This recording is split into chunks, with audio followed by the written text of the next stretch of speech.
بسم اللہ الرحمن الرحیم الحمد للہ رب العالمین اللہم صلی وسلم علی نبینا محمد وبارک وسلم وصلی علیہ۔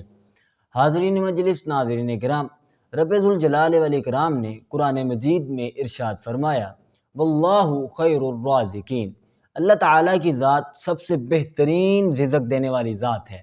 آج کے معاشرے کے اندر رزق کا تصور صرف مال کے ساتھ جوڑا جاتا ہے۔ ظاہری جو پاؤنڈ ہیں، ڈالرز ہیں، یا ریال ہیں، یا روپے ہیں، یا پیسے ہیں، صرف رزق کا تعلق اس چیز کے ساتھ جوڑا جاتا ہے، جبکہ انسان کی ضروریات، حاجات اور بھی بیسیوں اور سینکڑوں اور ہزاروں طرح کی ہیں، جن کے اندر اگر انسان اس بات کا مطالعہ کرے کہ رب ذوالجلال والاکرام نے اس کے اوپر کس قدر احسانات کیے ہیں، اس کے اوپر کس قدر رب ذوالجلال والاکرام نے انعامات کیے ہیں، تو انسان ان کو شمار بھی نہیں کر سکتا۔ رب ذوالجلال والاکرام نے قرآن مجید میں بھی ارشاد فرمایا ہے، وَإِن تَعُدُّوا نِعْمَةَ اللَّهِ لَا تُحْصُوهَا، اگر تم اللہ تعالیٰ کی نعمتوں کو شمار کرنا چاہو تو تم انہیں شمار نہیں کر سکتے۔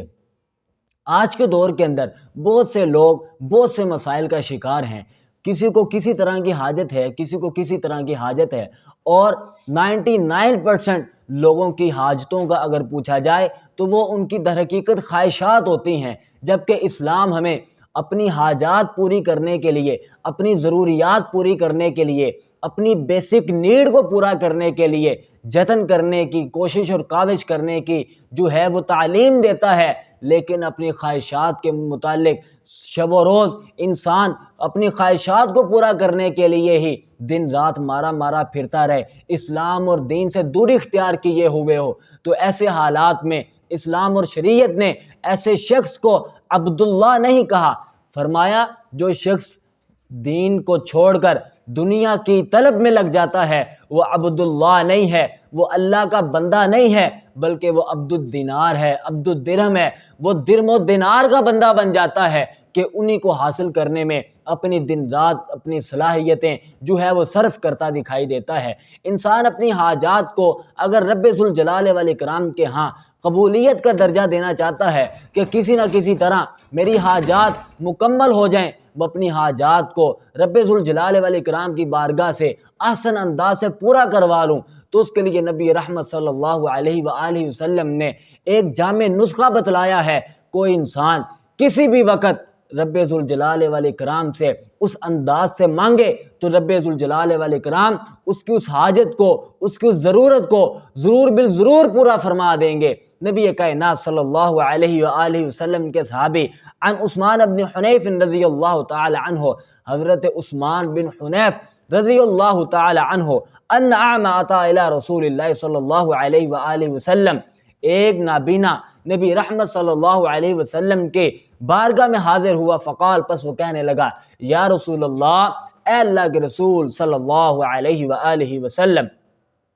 ادعو اللہ ان یکشف لی عن بصری، اے اللہ کے پیارے پیغمبر، اللہ تعالیٰ سے میرے لیے دعا کریں کہ میری یہ جو قوت بصارت ہے یہ لوٹ آئے۔ اللہ کے پیارے پیغمبر نے فرمایا، قال، اللہ کے پیارے پیغمبر کہنے لگے، او ادعوکا، میں تجھے اسی حال پر چھوڑتا ہوں۔ قال، تو وہ نابینا کہنے لگا، یا رسول اللہ، اے اللہ کے رسول، انہو قد شق علی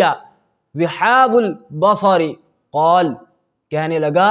اے اللہ کے پیارے پیغمبر، میں نابینا ہوں، میرے پاس بینائی کی صلاحیت نہیں ہے، اللہ کے پیارے پیغمبر مجھے بڑی دقت کا سامنا ہے۔ تو اللہ کے نبی علیہ الصلوۃ والسلام نے اسے کیا فرمایا، فانطلق فتوضا، پس تو لوٹ جا اور جا کے احسن انداز سے وضو کر، ثم صلی رکعتین، پھر 2 رکعت نماز ادا کر، ثم قل، پھر تو یہ کہہ، اللہم انی اسألک واتوجہ الیک بنبی محمد نبی رحمہ، یا محمد انی اتوجہ الی ربی بک ان یکشف لی عن بصری، اللہم شفعہ فی وشفعنی فی نفسی، یہ دعا کر، رب ذوالجلال والاکرام تمہارے لیے رستے کھول دے گا۔ جب وہ شخص لوٹا، فراجع، پس جب وہ شخص لوٹا، وقد کشف اللہ عن بصرہ، تو اللہ تعالیٰ نے اس کو